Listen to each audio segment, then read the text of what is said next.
रात के 1 बजे दिल्ली पुलिस को एक कॉल आती है, जो कि एक होटल के मैनेजर ने उसको कॉल करी थी। दिल्ली पुलिस को होटल मैनेजर कुछ बताता है, जिससे दिल्ली पुलिस चौंक जाती है और दिल्ली पुलिस की गाड़ियां डायल 100 2 गाड़ियां उस होटल के गेट पर पहुंच जाती हैं। रात में ही सायरन से चीरती हुई आवाज उस होटल के गेट पर आकर रुकती हैं गाड़ियां। दिल्ली पुलिस भागती हुई उस मैनेजर के पास जाती है और मैनेजर उनको ऊपर वाले कमरे में, होटल के कमरे में ले जाता है।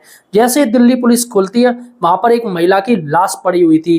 दोस्तों, महिला दिखने में काफी सुंदर थी। जैसे ही दिल्ली पुलिस उस महिला को देखती है, दिल्ली पुलिस की आंखें खुली की खुली रह जाती है। नमस्कार दोस्तों, क्लियर क्राइम चैनल में आपका स्वागत है। दोस्तों, आज हम एक फिर से सच्ची घटना लेकर आए हैं। ये जो घटना है वह दिल्ली के द्वारका की है।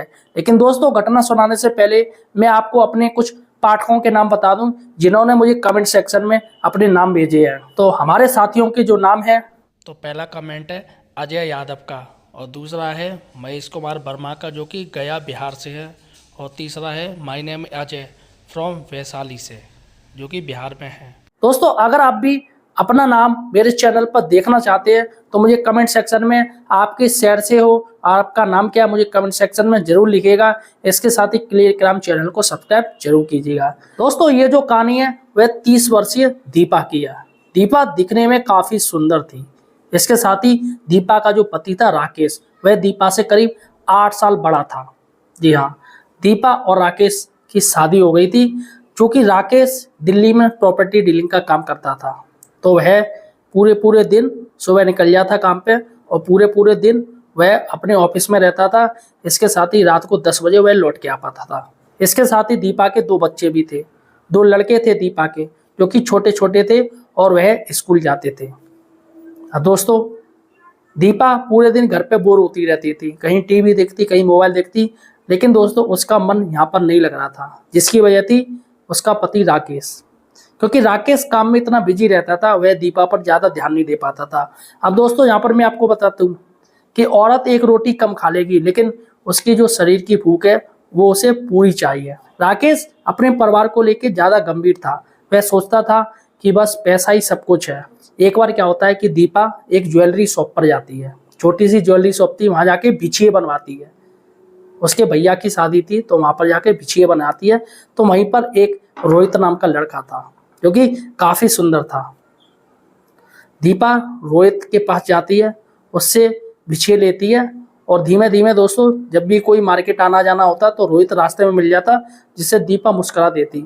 एक दिन रोहित ने दीपा का नंबर ले लिया। रोहित और दीपा में दोनों में बात होने लगी। धीमे धीमे बात होने लगी।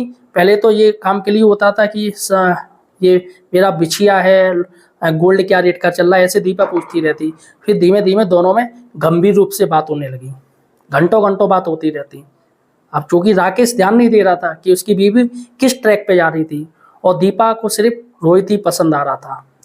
एक बार दोस्तों, रोहित और दीपा होटल में जाते हैं और वहां जाके दोनों एक दूसरे से गलत काम करते हैं। दीपा खुश हो जाती है, क्योंकि जो पति उसका नहीं दे पाया वह रोहित ने दे दिया। अब दोस्तों, जब भी मौका मिलता तो दीपा रोहित को अपने घर पर भी बुला लेती, क्योंकि जैसे ही दीपा का पति राकेश ऑफिस जाता और बच्चों को स्कूल छोड़ दिया जाता, दीपा कर ही रह जाती, तो वह रोहित को घर पर बुला लेती। क्योंकि दिल्ली जैसे बड़े शहर में, मेट्रो सिटी में कोई किसी पर ध्यान नहीं देता है। दोस्तों, धीमे धीमे यही सब चलने लगा। दीपा को रोहित से प्यार हो गया और रोहित भी खूब मजे ले रहा था। एक बार दीपा ने रोहित से कहा कि मैं तुमसे प्यार करती हूँ, तुम भी मुझसे प्यार करते हो, तो क्यों ना हम दोनों भागकर शादी कर लें। उस समय रोहित ने दीपा से कह दिया, ठीक है, सोच के बताऊंगा। लेकिन दीपा के अंदर एक प्लान बन चुका था।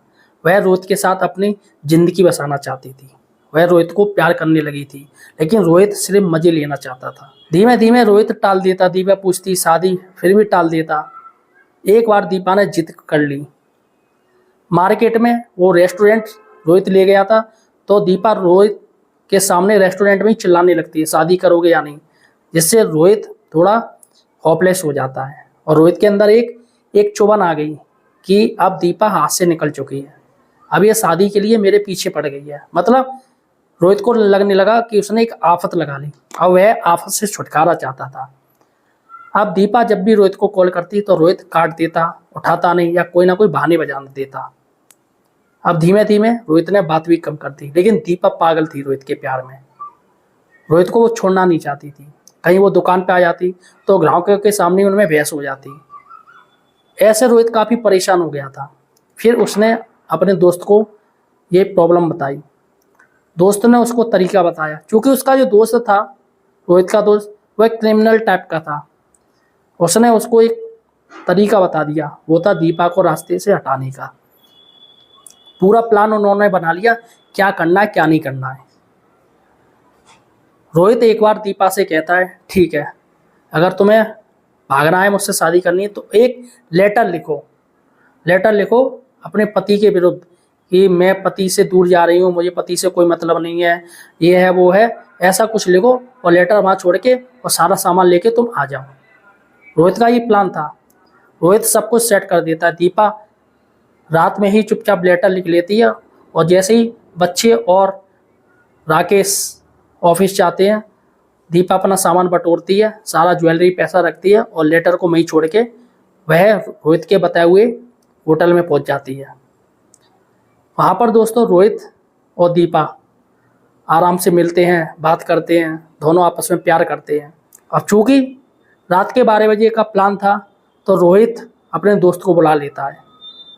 दीपा पूछती है आखिर दोस्त क्यों आया है, तो रोहित कहता है ये हम लोगों की मदद करेगा यहाँ से भागने में।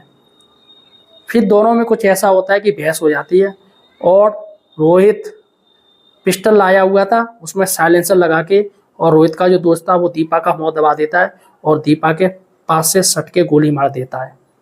और वहाँ से लाश छोड़ के दोनों चुपचाप भाग जाते हैं। वेटर आता है रात के 2 बजे। वेटर नॉक करता है क्योंकि दीपा का कुछ सामान नीचे रह गया था, उसका आईडी कार्ड, क्योंकि जब एंट्री होती है आई कार्ड लेते हैं। तो वेटर आई कार्ड लेके ऊपर गया, लेकिन जब गेट नहीं खुला तो उसने अपने मैनेजर को बुलाया। मैनेजर ने डुप्लीकेट चाबी से उस गेट को खोला तो वहाँ पर दीपा की लाश पड़ी हुई थी। हक्का बक्का हो जाता है मैनेजर रात को ही 2 बजे करीब दिल्ली पुलिस को कॉल करता है। द्वारका थाना पड़ता है, कॉल करता है और रात के 2 बजे दिल्ली पुलिस को जैसी पता चलती है कि एक महिला की डेड बॉडी होटल में पड़ी है, दिल्ली पुलिस फौरन जाती है हूटर के साथ, उस होटल के गेट पर पहुंच जाती है। मैनेजर से मिलती है। मैनेजर बताता है सर ऊपर है, और जैसे ही दिल्ली पुलिस ऊपर जाती है, जैसे ही गेट खोलती है तो दिल्ली पुलिस के होश उड़ जाते हैं। सामने जो महिला दिखती है वह काफ़ी सुंदर थी। महिला को देख के दिल्ली पुलिस खुद चौंक जाती है कि आखिर इस महिला को कौन मार सकता है जो इतनी सुंदर है। दोस्तों इन्वेस्टिगेशन होती है। सीसीटीवी कैमरे में रोहित को पहचान कर ली जाती है। अब चूंकि रोहित के पास जो आधार कार्ड था वो नकली था, तो सीसीटीवी कैमरे से रोहित की पहचान होती है और दोस्तों रोहित को पकड़ लिया जाता है। रोहित को पकड़ने के बाद रोहित कबूलनामा कर लेता है, इसके साथ ही इसको दोस्त को भी पकड़ लिया जाता है। दिल्ली पुलिस दोनों को धारा 302 के तहत जेल में डाल देती है। इसके साथ ही दोस्तों दीपा का पति राकेश था, वह अपनी पत्नी की करतूत को सुनता है तो वह चौंक जाता है। फिर मन ही मन सोचता है कि भगवान ने जो कुछ किया बहुत अच्छा किया, दीपा ने जो गलत किया उसके किए की सजा मिल चुकी है। दोस्तों रोहित अपना काम धंधा छोड़कर अपने बच्चों को लेकर अपने गांव चला जाता है।